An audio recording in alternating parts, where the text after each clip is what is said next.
Hello, c'est HR, votre chroniqueur. Alors aujourd'hui, on poursuit l'aventure de la découverte des films avec Bruce Lee. Plus précisément, aujourd'hui, je vais vous présenter le film La Fureur du Dragon. Alors avec ce film, Bruce Lee a continué les innovations. Forcément, il faut que je vous en parle. Let's go!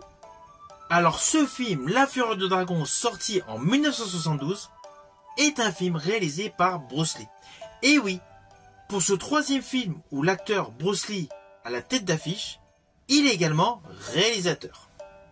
Et à ses côtés, nous allons retrouver Chuck Norris. Avant d'aller plus loin, voici l'histoire.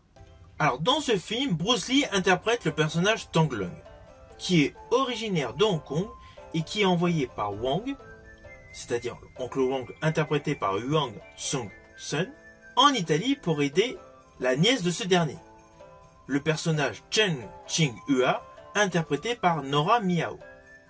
Celle-ci exploite un restaurant à Rome, mais subit des pressions de la mafia pour vendre son établissement. Naturellement, les intimidations sont conséquentes. Le personnage interprété par Bruce Lee, évidemment, fait le job. Il défend donc la jeune femme, il défend le restaurant, et c'est là qu'on lui propose un redoutable adversaire, un champion d'arts martiaux. Alors c'est clair, je vais me répéter sur une certaine chose par rapport à ce Big Boss et à la Fureur de vaincre. La Fureur du Dragon a grosso modo un synopsis de base similaire. Le personnage interprété par Bruce Lee vient dans un endroit et il est là pour défendre des protagonistes par rapport à des méchants. Assez souvent d'ailleurs, des méchants issus de la mafia. Voilà. Mais à cela s'ajoute une histoire bien développée, bien construite et essentiellement des scènes d'action totalement mythiques. Je pense principalement à la plus belle scène de combat selon moi, celle de l'acteur Bruce Lee avec l'acteur Chuck Norris au Colisée. Ah oui, naturellement, pour tous les aficionados de ce super monument, le Colisée, c'est évident que la scène de combat n'a pas été tournée sur place. Elle a été tournée dans les studios de la Golden Harvest. Mais cela n'empêche pas que le réalisme est saisissant, la scène de combat est de toute beauté, les deux combattants sont extrêmement fluides, ils ont une dextérité de folie, et les décors sont parfaitement utilisés. Alors oui, dans sa globalité, c'est clair, le scénario de ce film peut paraître très mince, car on peut tout simplement résumer Bruce Lee contre les méchants. En plus, le début de ce film, on va dire le premier quart d'heure de ce film, voilà, il est un peu long. Mais après, tout s'enchaîne.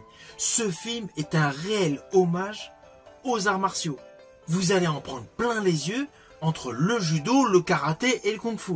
À cela s'ajoute la grande marque de fabrique de Bruce Lee, c'est ses fameux cris dans les combats. Déjà, ça avait commencé à pointer dans ses deux précédents films, mais là, dans celui-ci, ça y est, ça devient sa marque de fabrique. Alors ce film a beau être assez simpliste, mais juste la confrontation Bruce Lee, Chuck Norris vaut le détour pour regarder ce film.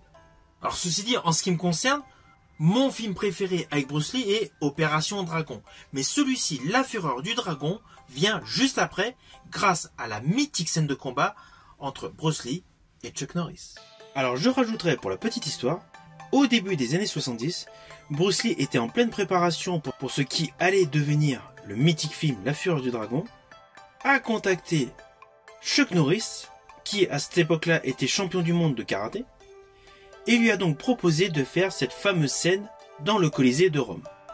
Et justement, des années plus tard, Chuck Norris est revenu sur cette conversation téléphonique avec Bruce Lee, qui a précisé que l'acteur Bruce Lee lui avait dit « Ma priorité de te combattre dans ce film, c'est de me dire « Je me suis battu avec le champion du monde de karaté. » Voilà. C'était une petite anecdote en corrélation avec ce combat mythique dans le Colisée. Alors naturellement, c'est un film que je vous invite à découvrir. Vous pouvez le voir par le biais de supports physiques tels ce magnifique boîtier, ou tout simplement sur certaines plateformes de streaming légales. Si vous avez aimé ma vidéo, n'oubliez pas, petit pouce vers le haut, pensez au partage. Quant à moi, je vous dis à samedi prochain pour Opération Dragon.